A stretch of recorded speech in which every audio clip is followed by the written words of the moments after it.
Olá, meus caros, sejam bem-vindos à última videoaula dessa primeira unidade de ensino. Na aula passada, falamos sobre o princípio da proteção e seus desdobramentos. Estão lembrados?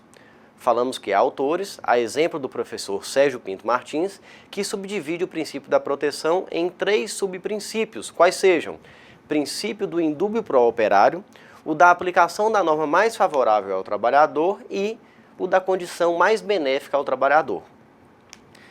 Informamos ainda que o princípio da proteção tem sido mitigado nos últimos tempos, sobretudo após a publicação da Lei 13.467 de 2017, também conhecida como Reforma Trabalhista.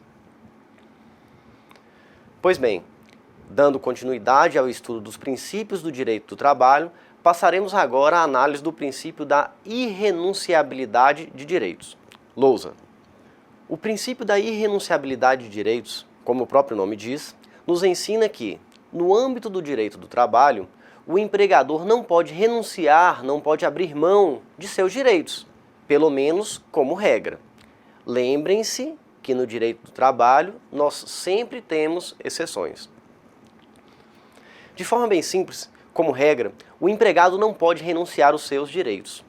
Não poderá renunciar, por exemplo, o seu salário em virtude do seu empregador alegar dificuldades financeiras. Da mesma forma, não poderá renunciar às suas férias, o seu 13º, dentre os vários direitos garantidos pela legislação. Dito isso, visualizem comigo o seguinte exemplo. Imaginem que eu, Sumerli, seja advogado, empregado, de uma determinada empresa de construção civil. Diante de uma iminente crise, o meu empregador me sinaliza que vai me dispensar, ou seja, vai me botar no olho da rua, o que para mim é um problema, porque eu tenho uma filha, preciso comprar fralda, leite e muito mais.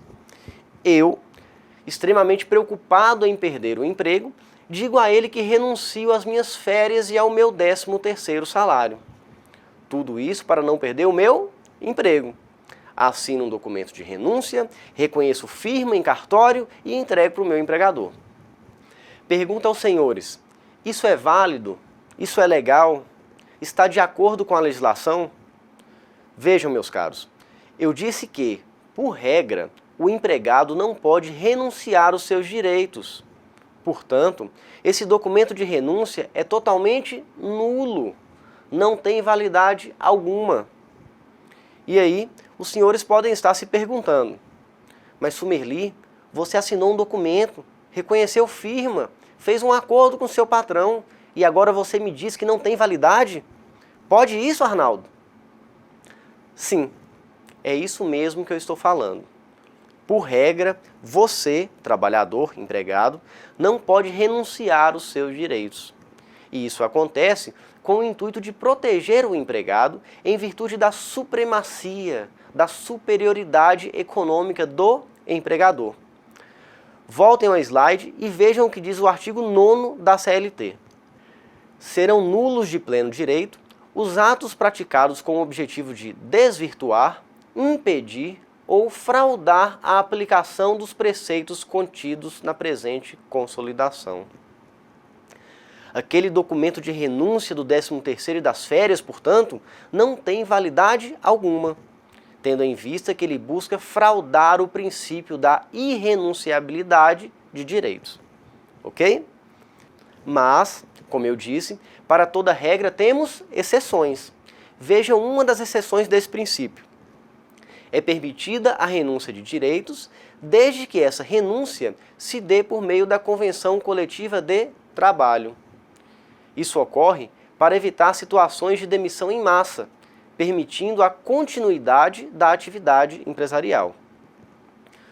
Para encerrar esse princípio, temos ainda uma observação importante. Tomem nota.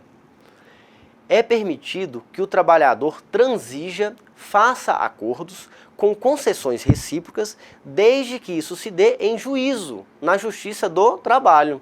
O empregado, assim, não pode abrir mão dos seus direitos durante o contrato de trabalho e extrajudicialmente. Contudo, ajuizada uma ação trabalhista, é comum que as partes façam um acordo, com concessões de ambas as partes. Para quem já participou de audiência trabalhista, sabe do que eu estou falando.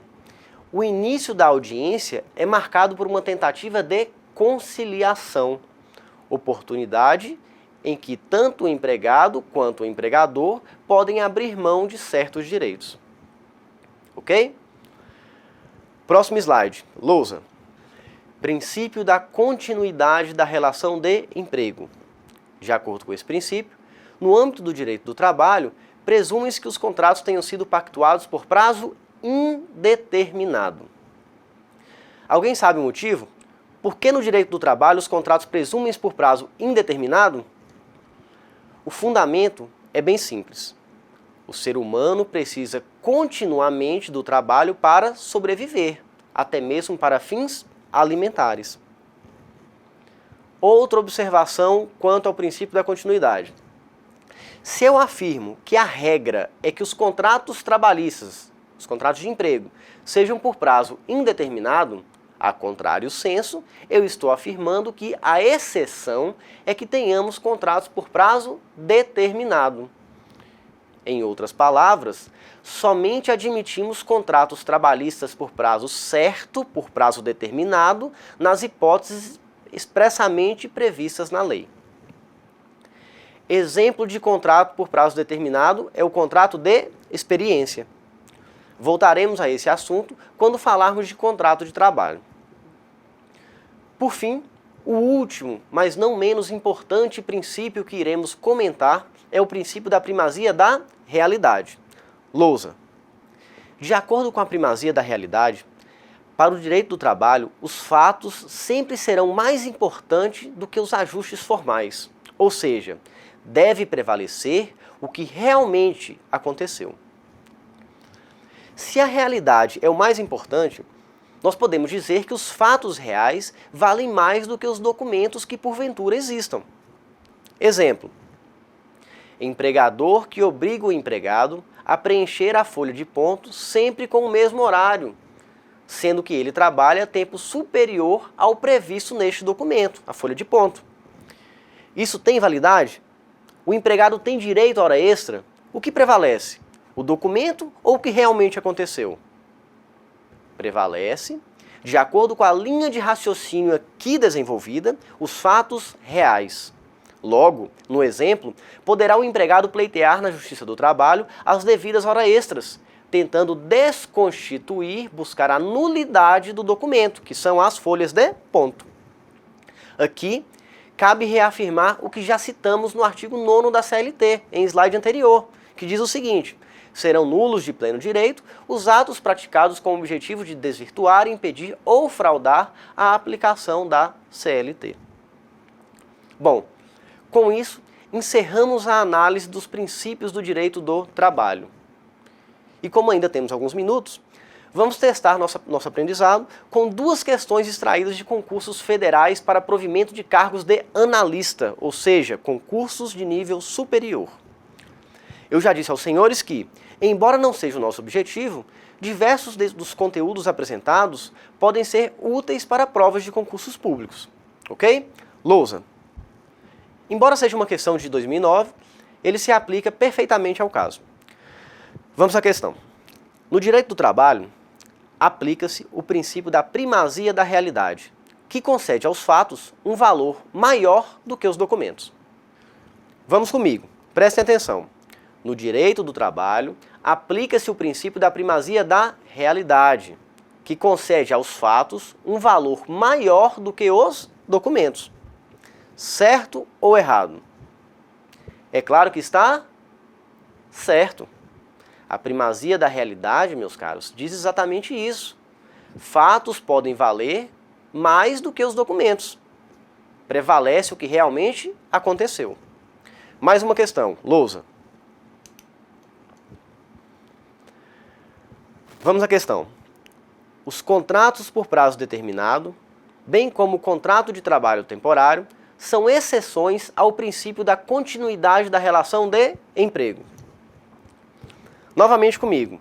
Os contratos por prazo determinado, bem como o contrato de trabalho temporário, são exceções ao princípio da continuidade.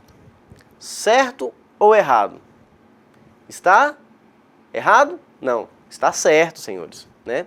Quando afirmamos que, de acordo com o princípio da continuidade da relação de emprego, os contratos de trabalho presumem-se por prazo indeterminado, nós também estamos dizendo que os contratos por prazo determinado são exceções.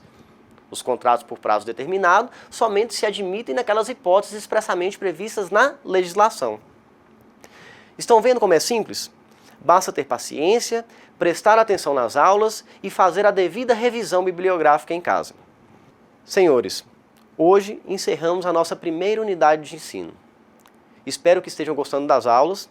Não deixe de postar as suas dúvidas e demais comentários nos nossos fóruns de discussão. Obrigado pela atenção e até a nossa próxima unidade.